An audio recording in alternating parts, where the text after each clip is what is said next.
It wasn't subtle, it wasn't polite, and it definitely wasn't safe. What happened in Buffalo wasn't just a football game. It was a warning shot to the entire NFL that the Philadelphia Eagles are winning in a way that makes people deeply uncomfortable, because it forces a question nobody wants to ask out loud. What happens when your quarterback doesn't save you, but your defense does? When your offense stalls, freezes, and almost disappears, yet you still walk out of one of the hardest places to play in football with a win. That's the tension that exploded the moment the Bills lined up for that final play. The crowd roaring, the weather biting, the season hanging in the balance, and Josh Allen firing a desperate pass that fell incomplete. In that instant, the story flipped. It wasn't about heroics. It wasn't about fireworks. It was about survival. And that's what makes this so uncomfortable. Because the Eagles didn't win pretty. They didn't win loud. They didn't win the way highlight culture wants them to. They won ugly, cold, and controlled. And that's exactly why the conversation around Jalen Hurts, Nick Sirianni, and this entire Eagles identity has erupted into something explosive. Rex Ryan didn't mince words. He basically said what a lot of people were thinking but didn't want to admit. This team didn't win because of its offense. This team won in spite of it, and that hits a nerve. Because when you're the reigning standard, when expectations say you should dominate, surviving suddenly feels suspicious. And now the league is watching closely, wondering if this was a warning sign or a blueprint for another deep run. So here's what actually happened. The Eagles went into Buffalo, one of the toughest environments in football, in brutal conditions, and held the Bills to 12 points. 12. That alone should stop the conversation, but it didn't, because on the other side of the ball, the Eagles' offense went ice cold. 16 total yards in the entire second half. That's not a typo. 16. And yet, they still walked out with a 13-12 win. That's the contradiction that has everyone talking. After the game, Nick Sirianni did something we don't usually see from him. He didn't deflect. He didn't dodge. He didn't puff his chest. He took responsibility. He said he needed to help more, that he needed to put the offense in better positions, that the play calling needed to be better. And that moment mattered.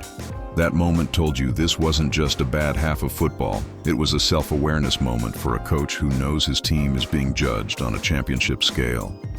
And if you're watching this right now, make sure you're subscribed and hit that like button, because this is the kind of breakdown that only gets more intense as we go deeper. Rex Ryan didn't hesitate to say it out loud. The offense, as it looked in that second half, is not good enough to defend a Super Bowl. But then he pivoted, and that's where the story gets fascinating. Because he also said the defense absolutely is.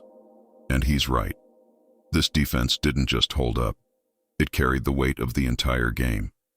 When your offense produces 16 yards and a half and you still win, that's not luck. That's domination on the other side of the ball.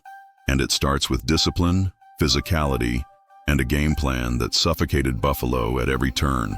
The Bills couldn't find space. They couldn't create rhythm.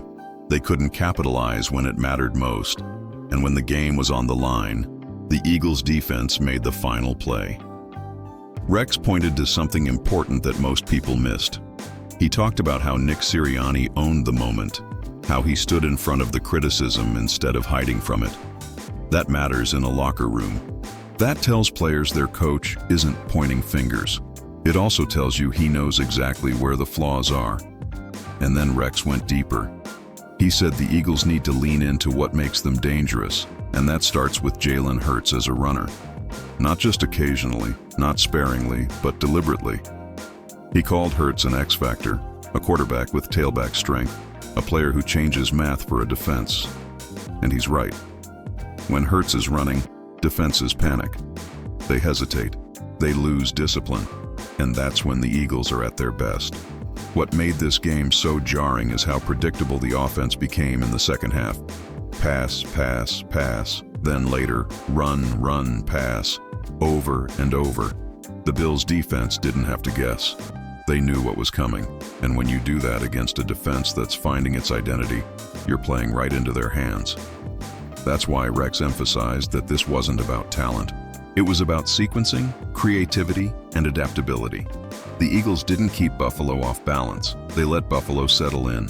And yet, despite all of that, the defense still slammed the door shut. That's where the conversation shifts from concern to fear, if you're the rest of the league. Because if this is what the Eagles look like when the offense is broken, what happens when it clicks? What happens when Jalen Hurts starts running 10 times a game again? What happens when play action opens up because defenses are terrified of his legs? That's why Rex said this team is still dangerous. That's why he believes they're still built for January. The other layer to this is seeding. Home field matters. It always has. And the Eagles at home are a different animal. Their defense feeds off that energy. Their confidence spikes. Their mistakes shrink. Rex made it clear that getting that high seed changes everything. You don't want to walk into that environment in the playoffs. You just don't. And when you combine that with a defense that's tackling at an elite level, disguising coverages, and limiting explosive plays, you get a formula that doesn't rely on style points. The most telling part of this entire conversation might be what wasn't said directly. Nobody questioned Jalen Hurts' toughness. Nobody questioned his leadership. The concern wasn't about heart or effort.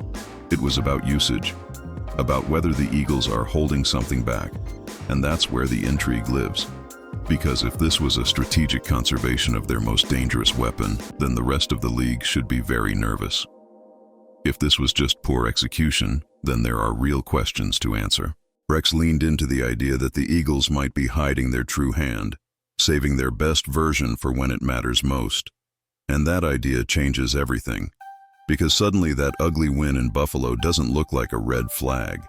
It looks like a warning. A warning that this team can win ugly, win clean, win slow, win fast, and win when nothing is working. That's championship DNA. And then there's the defense. Quietly, methodically, dominating, forcing tough throws, limiting explosive plays, making every yard feel earned. This wasn't flashy, it was suffocating.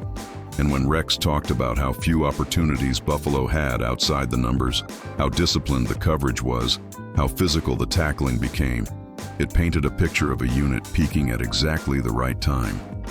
That's why this game matters so much. Not because it was pretty, but because it revealed something deeper. The Eagles don't need to be perfect to win. They just need to be themselves. And that's terrifying for the rest of the NFC, because if the offense finds even a fraction of its rhythm, while the defense keeps playing like this, you're looking at a team that can grind you down mentally and physically. This wasn't a fluke. This wasn't luck. This was identity. A team that can survive its own flaws. A team that can win when the quarterback struggles. A team that can walk into Buffalo in brutal conditions and walk out with a win while everyone else is left wondering how they did it. And that's why Rex Ryan's comments hit so hard. He wasn't criticizing to tear them down. He was pointing out something deeper. That this team is built for January. That this team can absorb pressure. That this team can win games they probably shouldn't. And in the NFL, that's the most dangerous kind of team there is.